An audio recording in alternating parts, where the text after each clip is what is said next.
Gallery प्रेक्षागृह दरभंगा में जिला दंडाधिकारी दरभंगा राजीव रोशन और वरीय पुलिस अधीक्षक दरभंगा जगुनाथ रेड्डी जला रेड्डी द्वारा संयुक्त रूप से सभी दंडाधिकारी एवं पुलिस पदाधिकारी को ब्रीफिंग की गई। बैठक में बताया गया कि रामनवमी, चैती दुर्गा पूजा 6 अप्रैल को मनाए जाने की सूचना है। दोनों त्योहार पर कड़ी निगरानी एवं सतर्कता रखने की आवश्यकता है। जिलाधिकारी ने सभी अनुमंडल पदाधिकारी, अंचलाधिकारी, प्रखंड विकास पदाधिकारी, अनुमंडल पुलिस पदाधिकारी, अंचल पुलिस निरीक्षण को निर्देश दिया कि रामनवमी तथा चैती नवरात्रि पे निकलने वाले जुलूस एवं शोभा यात्रा के सभी मार्गों का भौतिक रूप से सत्यापन करा ले। उन्होंने कहा कि ड्रोन, सीसीटीवी कैमरे के माध्यम से सभी गतिविधि पर निगरानी की जाए। जिले में पर्याप्त संख्या में पुलिस बल उपलब्ध है। सोशल मीडिया पर निगरानी रखी जाएगी और अफवाह फैलाने वालों पर कठोर कार्रवाई की जाएगी। जिलाधिकारी ने बिजली के लटके हुए तार को भी दुरुस्त करने को कहा। सभी पुलिस पदाधिकारी एवं दंडाधिकारी समय से अपने कर्तव्य स्थल पर पहुंच जाएंगे। उन्होंने संबंधित पदाधिकारी को कहा कि सोशल मीडिया के ग्रुप पर भी नजर रखना है। फायर ब्रिगेड की गाड़ी सक्रिय रहेंगे। इस पर्व के अवसर पर जिले में 415 स्थलों पर सीसीटीवी कैमरा, 83 स्थलों पर ड्रोन कैमरा और 138 स्थलों पर वीडियोग्राफर के माध्यम से असामाजिक तत्वों पर निगरानी रखी जाएगी। वहीं 28 स्थलों पर ड्रॉप गेट, 31 स्थलों पर बैरिकेडिंग और वॉच टावर के माध्यम से कड़ी नजर रखी जाएगी।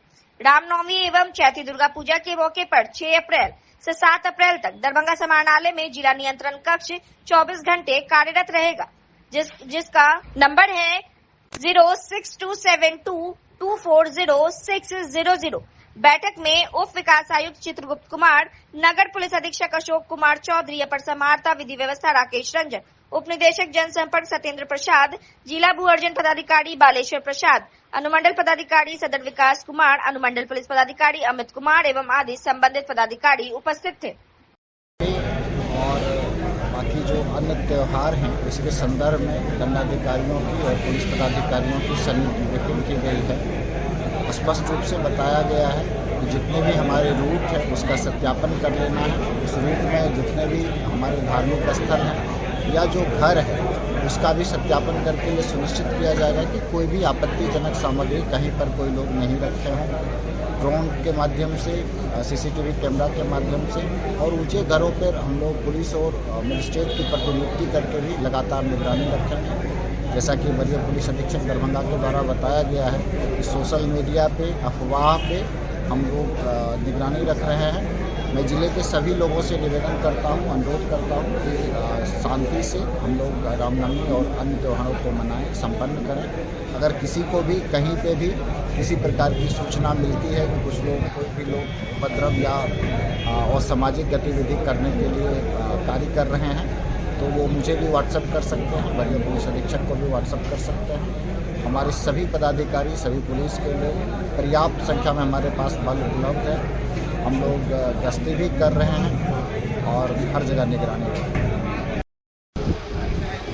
शहर में टोटल जो 133 जुलूस निकल रहा है पूरा दरभंगा शहर में। रामनवमी जुलूस के चलते हम लोग तैयारी कर चुके हैं। सीसीटीवी कैमरा लगाया गया है, वीडियोग्राफर को यूज़ किया जा रहा है, ड्रोन्स को यूज़ करेंगे और सोशल मीडिया पे निगरानी रखा जा रहा है।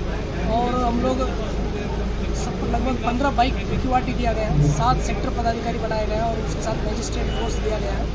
और उसके अलावा हम लोग अनुमंडल वाइज क्यूआरटी दिया गया है। टोटल 5 क्यूआरटी बनाया गया है। एक दंगा नियंत्रण पार्टी है हमारे के साथ, एसएसबी फोर्स मिला हुआ है, बीएसएफ के 2 कंपनी मिला हुआ है और मुख्यालय से अन्य जो पीटीसी प्रशिक्षण जो कांस्टेबल है वो लोग भी मिला हुआ है। पर्याप्त संख्या में बल है। हम रिक्वेस्ट करेंगे कि पर्व को शांति से मनाएं। डीजे पूर्णतः प्रतिबंधित है, डीजे को यूज़ ना करें। अगर करेंगे तो प्राथमिकी दर्ज करके कार्रवाई किया जाएगा। और जो गाना जो यूज़ करेगा, उसको यूज़ करेंगे उसमें कोई आपत्तिजनक गाना ना बजे और शांतिपूर्वक पर्व को मनाएं, मैं अपील करता हूं। और सारा तैयारी कर चुके हैं और सोशल मीडिया पे निगरानी रखा। अगर फैला जाएगा, अगर कोई ऐसा कुछ अफवाह फैला जाएगा तो उसके ऊपर सख्ती से कार्रवाई की जाएगी। प्राथमिकी दर्ज करते हुए सख्ती से कानूनी कार्रवाई की जाएगी। प्रत्येक शुक्रवार की तरह शुक्रवार को भी दरभंगा के जिलाधिकारी राजीव रोशन का जनता दरबार लगा।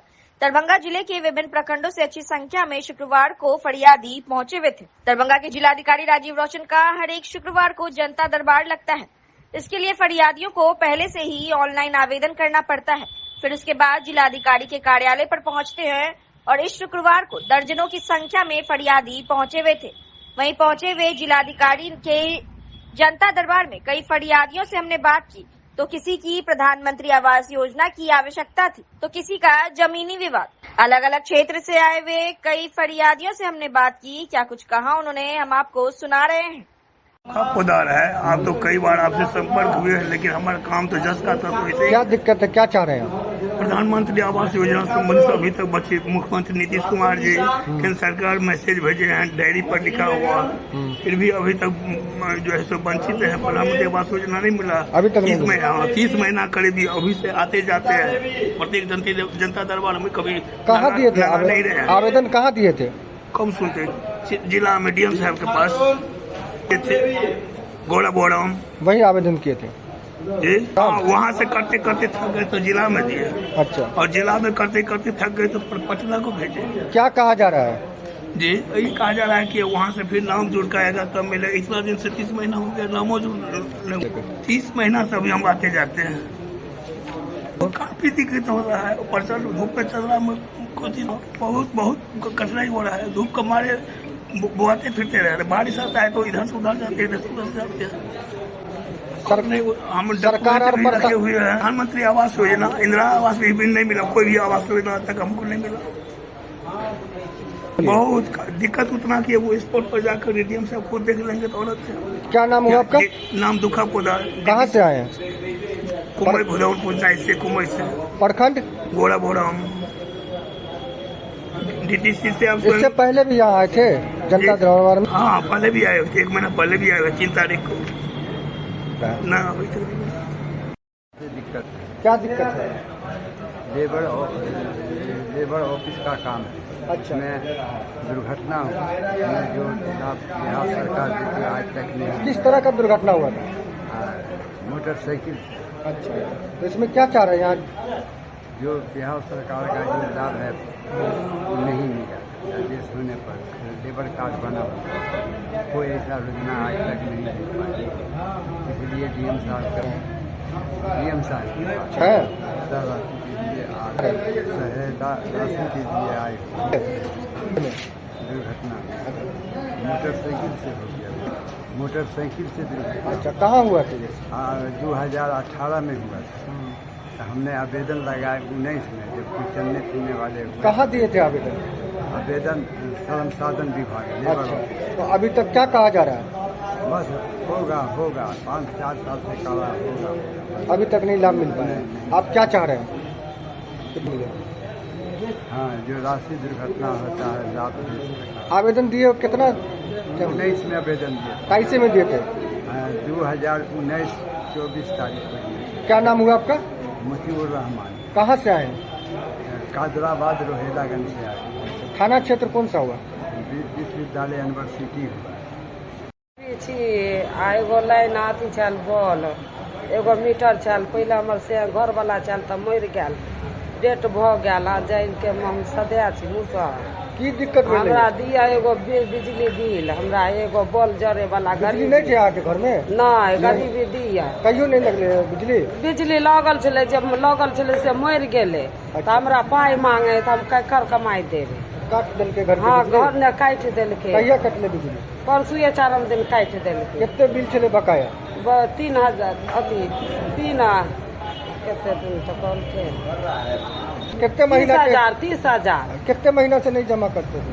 नहीं करे छलै, हमरा घरे वाला नहीं छलै तऽ कहाँ से करतियै? घर वाला डेट भऽ गेलै। अब अहाँ की चाहै छी?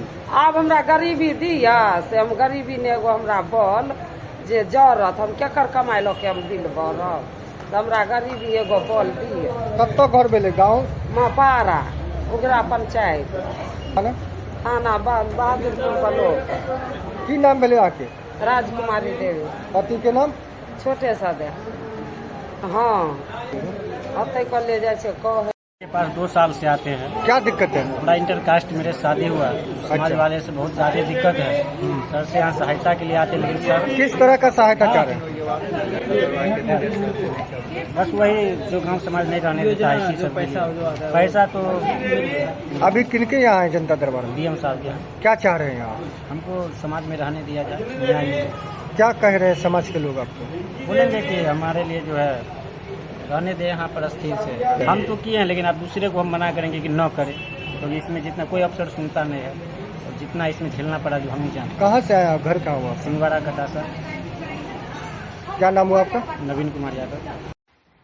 दरभंगा जिला के कुशेश्वर स्थान थाना क्षेत्र अंतर्गत बीती रात एक गांव में भीषण आग लग गई। वहीं आग लगी कि इस घटना में दर्जनों घर जलकर राख हो गए। वहीं आग लगी में भारी तबाही और नुकसान हुआ। बताया जा रहा है कि जिस समय आग लगी थी उस समय लोग सोए हुए थे।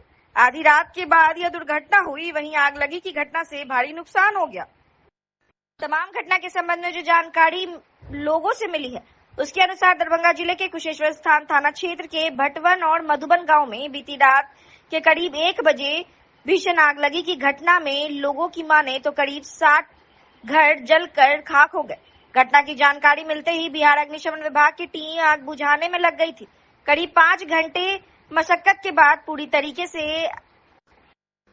भी आग पर काबू नहीं पाया जा सका। आग की लपट इतनी अधिक और तेज थी कि ग्रामीणों का कोई भी सामान नहीं बच पाया। वहीं आग लगने की पीछे का कारण शॉर्ट सर्किट बताया जा रहा है। हमने वहां मौजूद कई लोगों से भी इस बारे में बात की। क्या कुछ बताया उन्होंने इस घटना के बारे में, हम आपको सुना रहे हैं। बहुत कोनो घटना देखियो, हमें माल जाल निकाल लागलिए तो हमरा कोनो नहीं बोलिए। क्या क्या बकरी यहाँ जलल जानवर मवेशी में? अखन 5 गो मरल है। 5 गो घर पर घर 7 गो। अहाँ के घर 7 गो? हाँ, हमार 7 आने अथी अलगे। जीव क्या गो मरल है? जीव 5 गो। कौन कौन चीज? बकरिए खाली मरले, भैंसिया निकाल के बिला दिली। नहीं देख लिए, सब सुतल रहे, सर लागले। क्या बजे रात में? 2 बजे जब रात रहे। फिर 2 बजे रात में अचानक लगले, फिर हम सब घर से निकलले के नहीं? उठल कि हमारे सास तब उठलिए, अचानक उठलिए तो भैंस का खोल दिलिए, कुछ नहीं निकाल पाइए, जान ले सब भाग गए। अभी तक प्रशासन के स्तर पर अभी कहीं कुछ नहीं आलन? नहीं सर, कुछ नहीं लेना। फिर अभी कोई साधन नहीं छे, कुछ हमर कुछ नहीं, इतना ने कुछ नहीं निकले। 7 गो घर रहे, सब देख ले, 5 गो बकरी रहे, जर गले, 5-6 ट्रंक रहे, पेटी को दिन गहना जेवर पैसा कुछ नहीं निकले। कुशेश्वर स्थान प्रखंड के मधुवन गांव के बगल में भटवन गांव में रात के 1 बजे करीब बिजली के स्पार्क होने से गांव में आग लग गई है, जिसमें 4-5 सिलेंडर आवाज कर गई है और लगभग 50 से 60 घर जलकर बर्बाद हो गई है। फायर स्टेशन फोन करने पर महज 1 गाड़ी की मदद अभी तक मिल पाई है और कई जगह गुहार लगाया गया है, लेकिन अभी तक कोई मदद नहीं मिल पा रही है। विनोद का तो एनालिसिस ही नहीं कर सकते हैं, लेकिन कैसे लगी आपका सवाल रहा, तो शॉर्ट सर्किट से आग लगी है और अभी तक की आकलन में लगभग में 100 के करीब घर जलकर राख हो गया है। उसका जो मुआवजा की आकलन किया जाए तो करोड़ों का आंकड़ा है, जिसका गणना नहीं किया जा सकता है। ये 100 की घर जो जलकर राख हुआ है उसमें पीड़ित परिवार को कुछ भी नहीं बचा। जहां तक अभी तक के जितने लगभग में हमें लगता है कि 8 बजने के करीब है और सभी छोटे छोटे जो नन्हे बच्चे हैं वो लोग भूखे हैं और अभी तक में कोई प्रकार की व्यवस्था नहीं हुआ है। हमें रात में लगभग में 2 बजे घटना की जानकारी मिला है और हम पटना निकल रहे थे, लेकिन बेगूसराय से हम रिटर्न आए। मनीष यही लड़का हमको जानकारी दिया, तत्क्षण हम संबंधित विभाग के फायरमैन को सूचना दिया और वो तत्परता। मवेशी वगैरह भी एक बकरी और 4 बकरी के बच्चे डेथ होने की है और वहाँ पे रखा हुआ है। तो अभी वो लोग कैसे रह रहे हैं? अभी रोड पे रह रहे हैं। आप एकदम इसका पूरा विजुअल को आप दिखा सकते हैं। सभी रोड पे रह रहे हैं। डीएम सर से बात हुई है, उन्होंने कहा कि हम संबंधित निकटवर्ती अधिकारी को इस चीज को लेकर के कर रहे हैं। बाकी चीज की भी जानकारी लगातार हमसे वो अपडेट ले रहे हैं। अंचल स्तर से अभी तक कोई नहीं। राजस्व कर्मचारी से बात हुई है, दोनों पंचायत के राजस्व कर्मचारी से बात हुई है, लेकिन घटना स्थल पर अभी कोई नहीं आया है। नाम त्रिभुवन कुमार, समाज सेवी, कुशेश्वर स्थान विधानसभा। वक्फ संशोधन बिल लोकसभा में पास हो गया है, लेकिन लगातार इसका विरोध किया जा रहा है, चाहे विपक्षी दलों के द्वारा हो या मुस्लिम संगठनों के द्वारा। लगातार वक्फ कानून का भारी विरोध किया जा रहा है। वहीं वक्फ संशोधन बिल के संबंध में हमने दरभंगा के पूर्व सांसद व पूर्व केंद्रीय मंत्री मोहम्मद अली अशरफ फातमी और पूर्व विधायक डॉक्टर फराज फातमी से जब पत्रकारों से बात की तो इन लोगों ने कहा कि भारतीय जनता पार्टी अपना वोट बनाने के लिए इस तरह की उल्टे सीधे कदम उठा रही है और इनके साथ जनता दल यूनाइटेड लोजपा यह भी शामिल है, जो अपने आप को सेक्युलर मानते हैं। और इन लोगों ने कहा कि लोकसभा में एक बिल ऐसा पेश किया गया जो कि अगर कॉन्स्टिट्यूशन के हिसाब से देखा जाए तो संविधान भारत का संविधान है, उसकी धज्जियां उड़ाने का काम किया है भारतीय जनता पार्टी ने। वहीं भारतीय जनता पार्टी पर निशाना साधते हुए कहा कि जब से भारतीय जनता पार्टी की सरकार बनी है, ऐसे कानून लाकर कोशिश की जा रही है कि एक कम्युनिटी को टारगेट की जाए। और उन्होंने कहा कि आज देश का मुद्दा बेरोजगारी है, देश का मुद्दा महंगाई है और देश का मुद्दा भ्रष्टाचार है। इन सब पर बात नहीं हो रही है, लेकिन भारतीय जनता पार्टी समाज के अंदर समाज को बांटने का काम कर रही है। तो भारतीय जनता पार्टी अपना वोट बनाने के लिए इस तरह के उल्टे सीधे कदम उठा रही है। अब वो उठाती तो कोई बात नहीं, लेकिन हमारे जनता दल यू और लोजपा ये भी उसमें शामिल है, जो अपने आप को सेकुलर करती है। तो फिर लोग जो सेकुलर सोच के लोग हैं, जो समझते हैं कि ये गलत हुआ, इनसे बदला लेगा आने वाले चुनाव। अब तो आगे चुनाव ही है ना, तो ये तो बहुत ही जुल्म हुआ है। 1954 में पहली मरतबा ये बिल आया, पंडित नेहरू जी लेके आए थे। फिर उसी में थोड़ा अमेंडमेंट हुआ 1995 में, और सच्चर कमेटी के रिपोर्ट के बाद फर्दर उसमें थोड़ा बहुत अमेंडमेंट हुआ 2013 में। तो सब अच्छे काम के लिए इन्होंने आकर के सबको बराबर कर दिया। तो इनका मंशा सीधा है कि जो वक्फ की ज़मीन है उसके वो उनके लोग कब्जा कर लें, उनके जो बड़े बड़े सेठ साहूकार हैं वो कब्जा कर लें, बस यही है और क्या है। पूरे मुल्क को डिस्टर्ब करना। अब कहीं कब्रिस्तान की ज़मीन होगी कोई कब्जा कर लेगा, कहीं ईदगाह की ज़मीन होगी कहीं कुछ होगी। क्या इनका पार्टी इससे कुछ फेरबदल हो सकता है? क्या फेरबदल? जैसे टूट सकती है, कुछ कैंडिडेट इधर से उधर हो सकता है। नहीं, तो जनता दल यू वाले न जाने उसके अंदर के लोग क्या करेंगे, इसलिए कि नीतीश कुमार जी तो अब बेचारे उस लायक नहीं है कि फैसले ले सकें। कल तो मैंने सुना ललन सिंह जी को, वो तो बीजेपी वाले से आगे बढ़ के बात कर रहे थे। इसलिए मैंने कहा है लास्ट टाइम कि जनता दल यू के अंदर खुद मंडल और कमंडल की लड़ाई शुरू है। तो कब तक ये पार्टी बचेगी अल्लाह ही जाने। तो नीतीश कुमार बैसाखी पर पार्टी चला रहे हैं क्या? नहीं बेचारे, वो तो आप देखो, अब मैं अपने मुंह से नहीं कहना चाहता, हमसे बड़े हैं थोड़ा, मैं उनकी इज्जत करता हूँ, लेकिन उनकी सेहत तो बहुत अच्छी नहीं है। हम लोग तो अच्छी सेहत की दुआ करते हैं उनके लिए। उसको अपनी जीवन व्यतीत करना है, कौन सा धर्म उसको अपनाना है, कौन सा उसको जो आज़ादी संविधान ने दिया गया, एक तरीके से दर्शाता है इस कानून को ला करके जो भारतीय जनता पार्टी की जो एक मंशा है।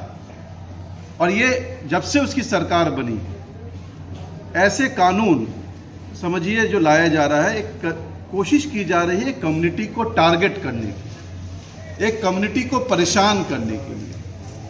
आज देश के मुद्दे बेरोजगारी है, देश का मुद्दा महंगाई है, देश का मुद्दा भ्रष्टाचार है, लेकिन क्या है, भारतीय जनता पार्टी सिर्फ समाज के अंदर समाज को बांटने का काम करने के लिए ऐसे बिल को ला करके देश के अंदर एक टकराव पैदा करना चाहती है। भाई, जो वक्फ एक्ट जो कि बना हुआ है, जो कि अमेंडमेंट्स करके इसको ठीक किया गया, 2 मरतबा अमेंडमेंट्स लाए गए पार्लियामेंट के अंदर, और इसमें आप देख सकते हैं जो अभी कल जो पेश हुआ है वक्फ बिल, उसके अंदर क्या कहा जा रहा है। जो अमेंडमेंट्स किए हैं, सबसे पहले तो जेपीसी बना और जेपीसी में जितने भी सुझाव उसके मेंबर्स ने, भारतीय जनता पार्टी के जो कहिए आला कमान हैं, जो भारत इस देश के गृह मंत्री हैं, और यहाँ तक कि जेपीसी में भी रखा गया उन मुद्दों को कि इनके अंदर इन सुझावों को एक्सेप्ट किया जाए, जो अमेंडमेंट्स है उसको माना जाए। लेकिन सभी जेपीसी मेंबर्स के सभी सुझावों को रिजेक्ट कर दिया गया। मतलब एक तरीके से देखिए, जेपीसी किसी सिर्फ नाम का जेपीसी था, सारा जो भी इनको लागू करना था अपने मन के मुताबिक इन्होंने पार्लियामेंट में लाने का काम किया। अब ये कहते हैं कि कोई वक्फ बोर्ड बने। भाई वक्फ बोर्ड तो हिंदुस्तान में हर स्टेट में है, जहाँ जहाँ आपका राज्य है, जहाँ पे आपकी सरकारें हैं, वहाँ तो आज तक किसी वक्फ बोर्ड का गठन तक नहीं हुआ, मतलब उसका काउंसिल तक नहीं बना, उसका मेंबर तक नहीं है। आप कहते हैं कि दो दूसरे कम्युनिटी के मेंबर को उसमें उस बोर्ड के अंदर डाला जाए, तो ठीक है। तो क्या सिर्फ ये कानून सिर्फ एक कम्युनिटी के लिए लागू होगा? अगर आपको लागू ही करना है तो जितने भी ट्रस्ट हैं हिंदुस्तान में, चाहे वो हिंदू धर्म के ट्रस्ट हो, चाहे क्रिश्चियन की जो कम्युनिटी है, जो उनके जो चलाते हैं, जिस तरीके से चर्चेस को वो चलाते हैं, जैन के कई सारे ट्रस्ट हैं, हर कास्ट कम्युनिटी के ट्रस्ट हैं, तो सबको एक ही बिल में क्यों नहीं ला करके एक ही कानून सब पे लागू कर किया जाए? हमारा तो डिमांड यही है, हम एक्सेप्ट करेंगे। लेकिन आप जिस तरीके से देश के अंदर पहले तो आप ट्रिपल तलाक लेकर के आए, फिर आप यूनिफॉर्म सिविल कोड की बात करते हैं, कभी एनआरसी, सीए, एनपीआर लाते हैं, सिर्फ और सिर्फ एक समुदाय के अंदर उसको डिस्टर्ब करने के लिए। आज बड़ी अफसोस की बात कहना पड़ रहा है मुझे, इस मुल्क की आज़ादी में जिसका एक योगदान ना रहा हो, वो आज इस देश की सरकार को चला रहा है। आज जहां तक मुसलमान की बात कीजिए, जिसने इस आज़ादी में अपना खून पसीना बहाया, आज चाहे जितना हिंदुओं ने जितना खून पसीना बहाया होगा, उतना मुसलमानों ने भी अपना खून पसीना बहा करके इस मुल्क को आज़ाद कराया। और जिसने इस मुल्क को पसंद किया वो हिंदुस्तान में रहा, और जिसने इस मुल्क को पसंद नहीं किया वो पाकिस्तान गया। हम तो यही कहते हैं कि भाई ये भेदभाव क्यों करना चाहते हो आप मुल्क के अंदर, ये टकराव क्यों पैदा करना चाहते हो? आज आप घर घर में लड़ाई करना चाहते हो। आप कहते हो कि एक वक्फ बोर्ड के अंदर जो सुझाव होगा, अगर कोई जिला के अंदर कोई मामला पैदा हो जाता है तो पहले तो कहा कि जिला अधिकारी उसके निष्पादन करेंगे, अब कहा गया कोई बड़ा पदाधिकारी करेगा। कोई तय सीमा कोई उसमें आपने उस अमेंडमेंट के अंदर, उस वक्फ बोर्ड के अंदर जो एक्ट आपने लाया है, जो कल पास किया जबरन, और देश ने देखा है उसको किस तरीके से कम आधे से ज़्यादा एमपीज ने उसकी मुखालफत की है और कई पार्टियों ने इसकी मुखालफत की है। लेकिन आप एक डिक्टेटरशिप की तरह इस मुल्क को चलाना चाहते हैं। इस डिक्टेटरशिप के तहत इस मुल्क के अंदर आप विभाजन करना चाहते हैं। अरे देश के अंदर नौकरी चाहिए, देश के अंदर बेरोजगारी को कम कैसे करेंगे, इसके बारे में आप फॉर्मूला बताइए। आज आपके ऊपर चीन कम से कम 1000 किलोमीटर, हजारों लाखों किलोमीटर आपके इस मुल्क के अंदर घुसाया है, उसके बारे में आपको जवाब देने को तैयार नहीं है। आज बेरोजगारी चरम सीमा पर है, उस पर आप बोलने को तैयार नहीं है। सदन के अंदर, सदन के बाहर भी कैसे ये कम होगा? कल अमेरिका के राष्ट्रपति ने एक रेसिप्रोकल आपके ऊपर एक टैरिफ लागू कर दिया 26%। अब आप देख सकते हैं इसका इफेक्ट नीचे तक, सभी महंगाई कितनी बढ़ती है, आप देख सकते हैं कितना बढ़ेगा। आप वक्त बिल तो पास हो गया लोकसभा में जी, तो आप लोग इसके लिए क्या कर रहे हैं? काला बिल्ला भी लगाए। जितने भी हमारे, चाहे all India Muslim personal law board हो, जितनी भी तंजीमें हैं, वो हर हाल में उसकी तैयारी कर दी गई है। हम सुप्रीम कोर्ट से लेकर हर कोर्ट में जाने का काम करेंगे, अपनी दलीलों को रखेंगे। जो संविधान हमें हक देता है उसके तहत, उस एक्ट के तहत हम कोर्ट के अंदर जाएंगे, और निश्चित तौर पे मुझे पूरा भरोसा है कि इस पे फौरन सुप्रीम कोर्ट संज्ञान लेगा, और एज पर जो बाबा भीमराव अंबेडकर का संविधान है, जो एक्ट है, उसके हिसाब से हम लोग इस पे जरूर कोर्ट हमारी बातों को सुनेगा और उसके हिसाब से हमें जजमेंट मिलेगा। और हम लड़ते आ रहे हैं और आगे भी लड़ने का काम करेंगे, चाहे सदन के बाहर हो या सदन के अंदर हो। मैं तो अपील करूंगा भारत सरकार से भी और वहां के हमारे गृह मंत्री से भी कि कम से कम आप युवाओं के बारे में विचार रखिए, इस देश के बारे में कम से कम चाहिए कि अमन चैन भाईचारा कैसे हो इस देश के अंदर, उसके बारे में अपनी बातों को रखने का काम कीजिए। ये जो आप डेली कोई ना कोई एक्ट और बिल लेकर के पार्लियामेंट में चले आते हैं और समाज के अंदर एक जहर पैदा करने का काम करते हैं, जिसके अंदर वक्फ बोर्ड के बारे में किसी को ऐसे लोगों से आपने बुलवाने का काम किया जिसको वक्फ बोर्ड के बारे में जानकारी तक नहीं है कि वक्फ बोर्ड होता क्या है। आज आपको जान के ताज्जुब होगा कि कई ऐसे हमारे हिंदू समाज के लोग थे जो पहले जमाने में उन्होंने भी कई जमीनों को वक्फ किया, कई मंदिरें भी बनी। मैं आपको बताना चाहता हूं, वक्फ की जमीन पे मस्जिदें बनी, कब्रिस्तान की घेराबंदी हुई। आज आप कब्रिस्तान आप चले जाइए गांव के अंदर, आज जो जिस तरीके से इस बिल को लाया गया है, आज आपको बता दें हिंदू धर्म में छठ पर्व का विशेष महत्व है। बता दें कि साल में 2 बार छठ पर्व मनाया जाता है, एक चैत्र मास में और दूसरा कार्तिक मास में। कार्तिक मास में पड़ने वाले छठ पर्व का विशेष महत्व है। वहीं दूसरी ओर चैत्र माह में पड़ने वाली चैती छठ को भी कई जगह धूमधाम से मनाया जाता है। भगवान ने सूर्य और छठी मैया को समर्पित इस पर्व का आज चौथा दिन था। आज का दिन काफी महत्वपूर्ण माना जाता है क्योंकि आज उगते हुए सूर्य को अर्घ्य दिया जाता है। माताएं अपनी संतान की लंबी और उत्तम भविष्य के लिए निर्जला व्रत रखती हैं। वहीं यह तस्वीर है दरभंगा वार्ड नंबर 6 स्थित बालू घाट नारद घाट पर चैती छठ पूजा करने वालों की, जहां पर भारी भीड़ उमड़ी। कई लोग छठ पूजा देखने पहुंचे और उगते हुए सूर्य को अर्घ्य देकर प्रार्थना की। इस नारद घाट पर एवं बागमती नदी के अन्य घाट पर चैती छठ पूजन आयोजन बड़े धूमधाम से होता आ रहा है। आज भी आपके सामने देखिए कि कितना डाला है, यहाँ से वहाँ तक सभी लोग खुशी खुशी आज संध्या अर्घ्य को मना रहे हैं। और यहाँ हमारे मोहल्ला के भी बहुत लोग यहाँ इस छठ को शांतिपूर्वक कैसे हो उसके लिए मुस्तैद हैं। साफ सफाई की भी व्यवस्था नगर निगम की ओर से तो नहीं, लेकिन निगम के कर्मियों के द्वारा हो पाया है। मैं इस अवसर पर छठ व्रतियों का एवं उनके परिवार के लोगों को सुख शांति समृद्धि की कामना करता हूँ। और इस अवसर बहुत मैं सभी छठ व्रतियों को बहुत शुभकामनाएं देता हूँ। जी, जैसा कि देखा गया है दरभंगा शहर के ये जो बालू घाट नारद घाट कहलाता है, यहाँ चैती छठ में भी दिन प्रतिदिन जो मतलब छठ व्रती जो पूजा कर रही है, क्या आस्था है? देखिए, यह व्रत जो है ये मन्नत का पर्व है।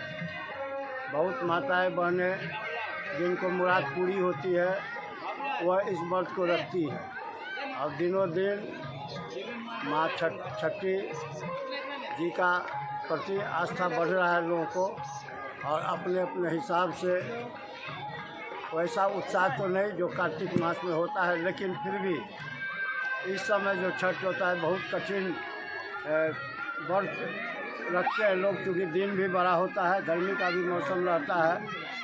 वैसे अवसर पर हमारे माताएं बहनें या जो भी छठ व्रत करते हैं, यह बहुत ही सराहनीय काम है। और हम भी उन छठ व्रतियों के लिए, उनके परिवार के लिए छठी माता से आराधना करते हैं कि उनकी सभी मुरादें पूरी करें। जी, कौन सी जगह पर छठ पूजा हो रही है अभी? नारद घाट एवं नारद घाट के आसपास बालू घाट, जो वहाँ लोहसारी घाट है, पटेल चौक घाट है, आगे महता घाट है, उसके बाद आपको राम जानकी मंदिर घाट है, आजमनगर घाट है। इतने जगहों पर मैं समझता हूँ कि अन्य जगहों पर छठ पूजा नहीं होती होगी। ये परिचय दीजिए। शत्रुघ्न प्रसाद यादव, नारद, पार्षद, वार्ड नंबर 4।